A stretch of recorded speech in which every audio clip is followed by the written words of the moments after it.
वृथा खेदय सेवाले अहो चिंतातुरा कथम श्री कृष्ण चरणाम्बुजम स्मर दुखम गमिष्यति। नारद जी ने कहा, बाले तुम व्यर्थ ही अपने को क्यों खेद में डाल रही हो?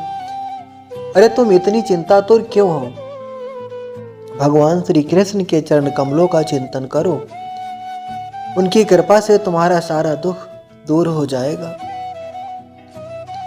जिन्होंने कौरवों के अत्याचार से द्रौपदी की रक्षा की थी और गोप सुंदरियों को सनाथ किया था, वे श्री कृष्ण कहीं चले थोड़ी गए हैं।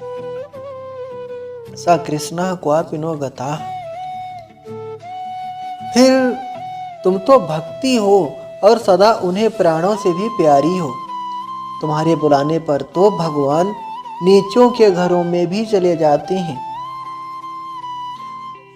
सत्ययुग, त्रेता और द्वापर, इन तीनों युगों में ज्ञान और वैराग्य मुक्ति के साधन थे, किंतु कलयुग में तो केवल भक्ति ही ब्रह्म सायुज्य यानी मोक्ष की प्राप्ति कराने वाली है।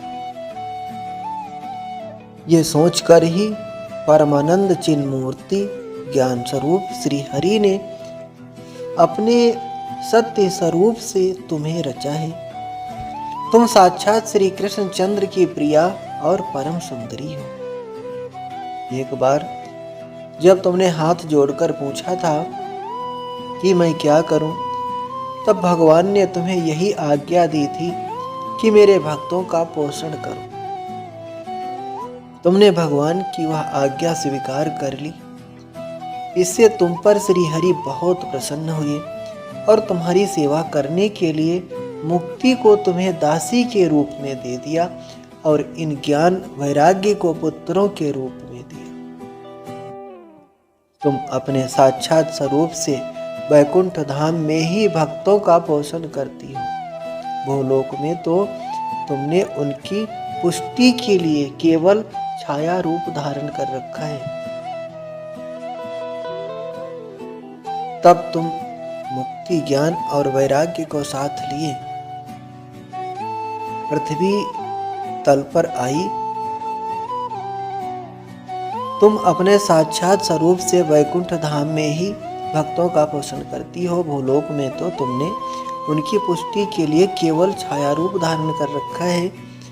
तब तुम मुक्ति, ज्ञान और वैराग्य को साथ लिए पृथ्वी तल पर आई और सतयुग से द्वापर पर्यंत बड़े आनंद से रही। इसलिए कलयुग में तुम्हारी दासी मुक्ति पाखंड रूप रोग से पीड़ित होकर क्षीण होने लगी थी। इसलिए वह तो तुरंत ही तुम्हारी आज्ञा से वैकुंठ लोक को चली गई। इस लोक में भी तुम्हारे स्मरण करने से ही वह आती है और फिर चली जाती है, किंतु इन ज्ञान वैराग्य को तुमने पुत्र मानकर अपने पास ही रख छोड़ा है।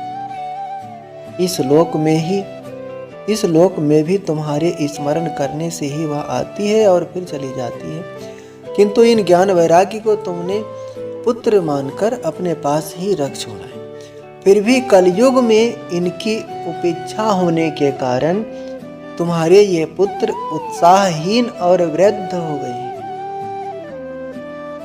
फिर भी तुम चिंता ना करो, मैं इनके नवजीवन का उपाय सोचता हूं।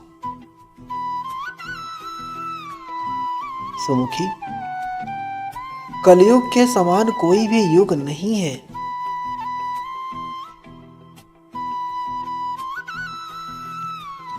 इस कलयुग में मैं तुम्हें घर घर में प्रत्येक पुरुष के हृदय में स्थापित कर दूंगा।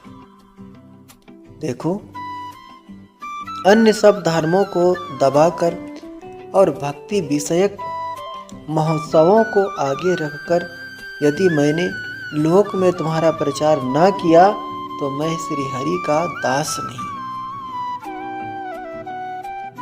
इस कलयुग में जो जीव तुमसे युक्त होंगे वे पापी होने पर भी बेखटके भगवान श्री कृष्ण के अभय धाम को प्राप्त होंगे। जिनके हृदय में निरंतर प्रेम रूपिणी भक्ति निवास करती है, वह शुद्ध अंतःकरण पुरुष स्वप्न में भी यमराज को नहीं देखते।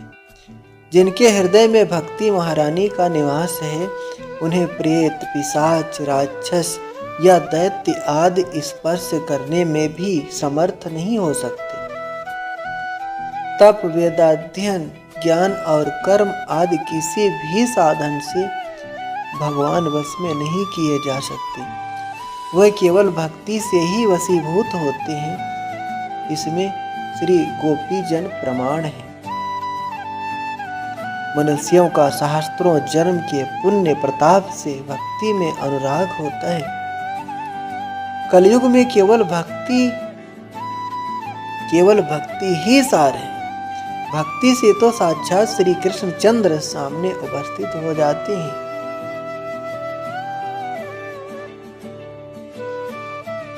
जो लोग भक्ति से द्रोह करते हैं, वह तीनों लोकों में दुख ही दुख पाते हैं। पूर्व काल में भक्त का तिरस्कार करने वाले दुर्वासा ऋषि को बड़ा कष्ट उठाना पड़ा था। बस व्रत, तीर्थ, योग, यज्ञ और ज्ञान चर्चा आदि बहुत से साधनों की कोई आवश्यकता नहीं है। एकमात्र भक्ति ही मुक्ति देने वाली है। सूत जी कहते हैं, इस प्रकार नारद जी के निर्णय किए हुए अपने महात्मा को सुनकर भक्ति के सारे अंग पुष्ट हो गए और वे उनसे कहने लगी, नारद जी, आप धन्य हैं। आपकी मुझ में निश्चल प्रीति है। मैं सदा आपके हृदय में रहूंगी, कभी आपको छोड़कर नहीं जाऊंगी। साधु, आप बड़े कृपालु हैं। आपने क्षण भर में ही मेरा सारा दुख दूर कर दिया, किंतु अभी मेरे पुत्रों में चेतना नहीं आई। आप इन्हें शीघ्र ही सचेत कर दीजिए, जगा दीजिए। सूत जी कहते हैं, भक्ति के वचन सुनकर नारद जी को बड़ी करुणा आई और वे उन्हें हाथ से हिला डुला कर जगाने लगे। मुखम संयोज्य कर्णान्ते शब्दमुच्चैः मुच्चरन् ज्ञानं प्रबुद्धितां शीघ्रं रे वैराग्ये प्रबुद्धिताम्।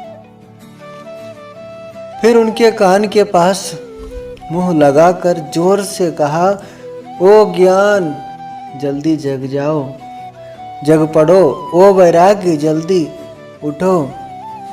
वेद वेदांत घोषश्च गीता पाठे मुहुर्मुहु। फिर उनके कान के पास मुंह लगाकर जोर से कहा, वो ज्ञान, जल्दी जग जाओ। फिर उन्होंने वेद ध्वनि, वेदांत घोष और बार बार गीता पाठ करके उन्हें जगाया। इससे वे जैसे तैसे बहुत जोर लगाकर उठे, किंतु आलस्य के कारण वे दोनों जम्हाई लेते रहे, नेत्र उखाड़ कर देख भी नहीं सके।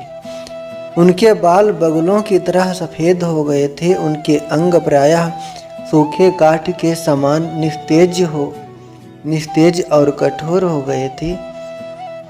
इस प्रकार भूख प्यास के मारे अत्यंत दुर्बल होने के कारण उन्हें फिर सोते देख नारद जी को बड़ी चिंता हुई और वे सोचने लगे, अब मुझे क्या करना चाहिए। इनकी यह नींद और इससे भी बढ़कर इनकी वृद्धावस्था कैसे दूर हो। शौनक जी इस प्रकार चिंता करते करते वे भगवान का स्मरण करने लगे। उसी समय व्योमवाणी तदेवा भुन मारिसे खिद्यतामिति। व्योमवाणी तदेवा भुन मारिसे खिद्यतामिति। उद्यमः सफलस्तेयं भविष्यति न संशयः। उसी समय यह आकाशवाणी हुई कि मुने, खेद मत करो, तुम्हारा यह उद्योग निसंदेह सफल होगा। यतदर्थम तो सत्कर्म सुरवर्षे तुम समाचर। देवऋषि, इसके लिए तुम एक सत्कर्म करो। वह सत्कर्म तुम्हें संत शिरोमणि महानुभाव बताएंगे। उस सत्कर्म का अनुष्ठान करते ही क्षण भर में इनकी नींद और वृद्धावस्था चली जाएगी तथा सर्वत्र भक्ति का प्रचार होगा। यह आकाशवाणी वहां सभी को साफ साफ सुनाई दी। इससे नारद जी को बड़ा विस्मय हुआ और वे कहने लगे, मुझे तो इसका कुछ आशय समझ में नहीं आया। नारद जी बोले, इस आकाशवाणी ने भी गुप्त रूप में ही बात कही है। यह नहीं बताया कि वह कौन सा साधन किया जाए जिससे इनका कार्य सिद्ध हो। वे संत न जाने कहाँ मिलेंगे और किस प्रकार उस साधन को बताएंगे। अब आकाशवाणी ने जो कुछ कहा है उसके अनुसार मुझे क्या करना चाहिए। सूत जी कहते हैं, सौनक जी, तब ज्ञान वैराग्य दोनों को वहीं छोड़कर नारद मुनि वहां से चल पड़े और प्रत्येक तीर्थ में जा जाकर मार्ग में मिलने वाले मुनीश्वरों से वह साधन पूछने लगे।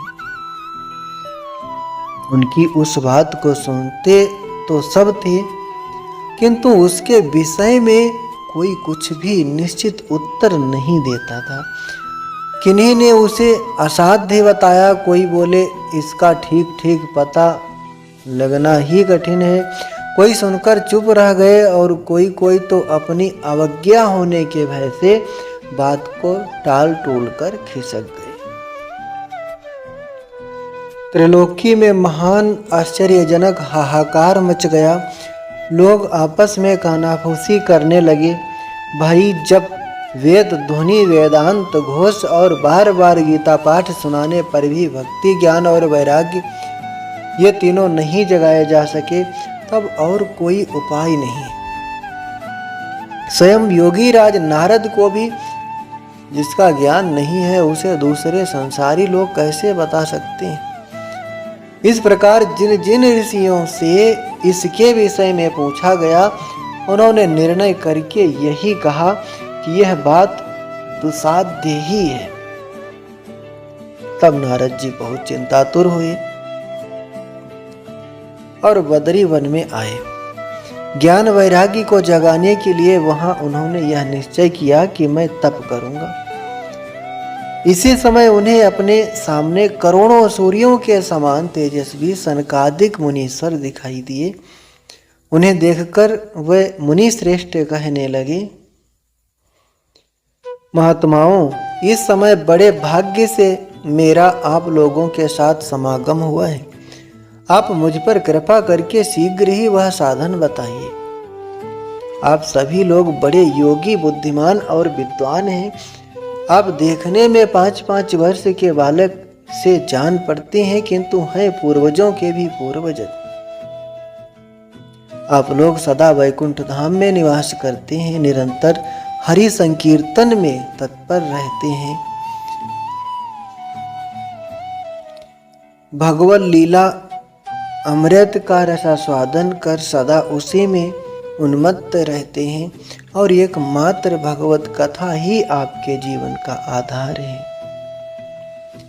हरि शरणम, हरि शरणम, भगवान ही हमारे रक्षक हैं। यह वाक्य मंत्र सर्वदा आपके मुख में रहता है। इसी से काल प्रेरित वृद्धा अवस्था भी आपको बाधा नहीं पहुंचाती।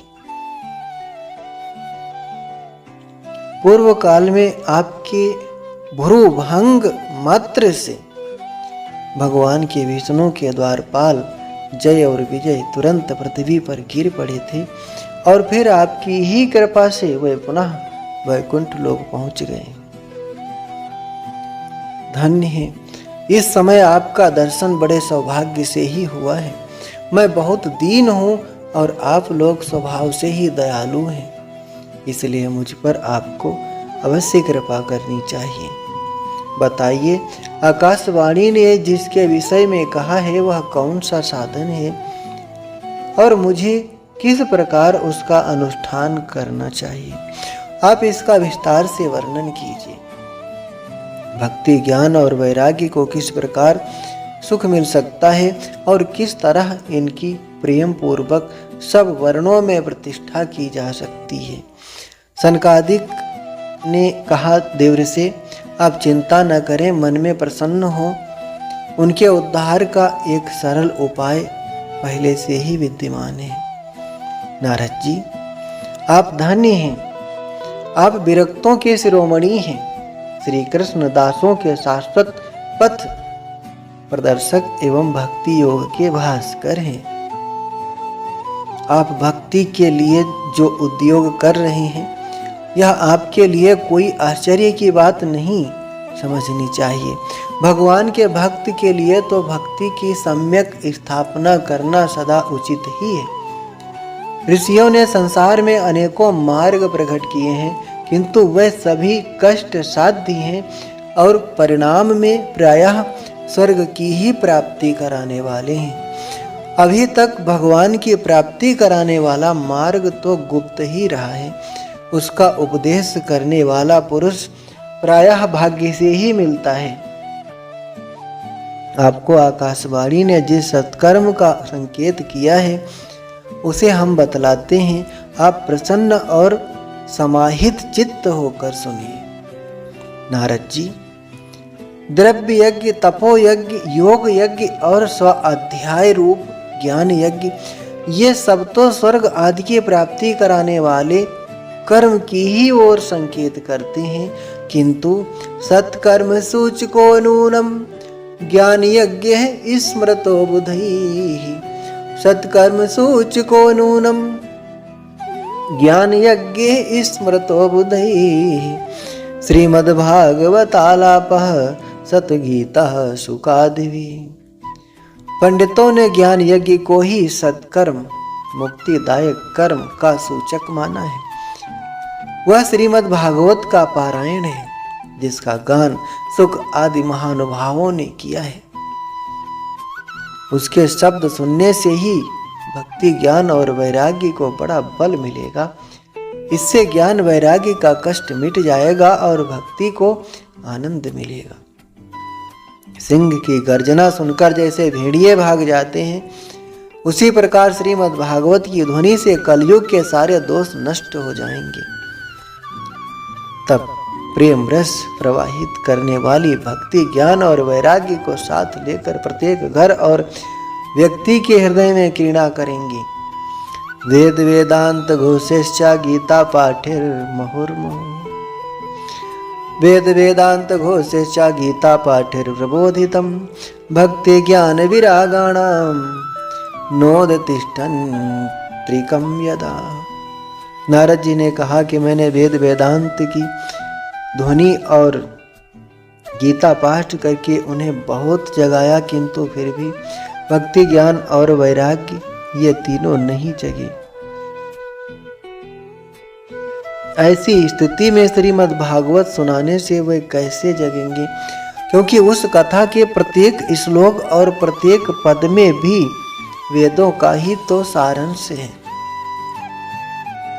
आप लोग शरणागत वत्सल हैं तथा आपका दर्शन कभी व्यर्थ नहीं होता, इसलिए मेरा यह संदेह दूर कर दीजिए। इस कार्य में विलंब न कीजिए। वेदो उपनिषदाम सारात जाता भागवती कथा। सनकादिक ने कहा, श्रीमद् भागवत की कथा वेद और उपनिषदों के सार से बनी है, इसलिए उनसे अलग उनकी फल रूपा होने के कारण वह बड़ी उत्तम जान पड़ती है। जिस प्रकार रस वृक्ष की जड़ से लेकर शाखा ग्रह पर्यंत रहता है, किंतु इस स्थिति में उसका आस्वादन नहीं किया जा सकता, वही जब अलग होकर फल के रूप में आ जाता है, तब संसार में सभी को प्रिय लगने लगता है। दूध में घी रहता है, किंतु उस समय उसका अलग स्वाद नहीं मिलता, वही जब उससे अलग हो जाता है, तब देवताओं के लिए भी स्वादवर्धक हो जाता है। खांड ईख के और छोर और बीच में भी व्याप्त रहती है, तथापि अलग होने पर उसकी कुछ और ही मिठास होती है। ऐसे ही यह भागवत की कथा है।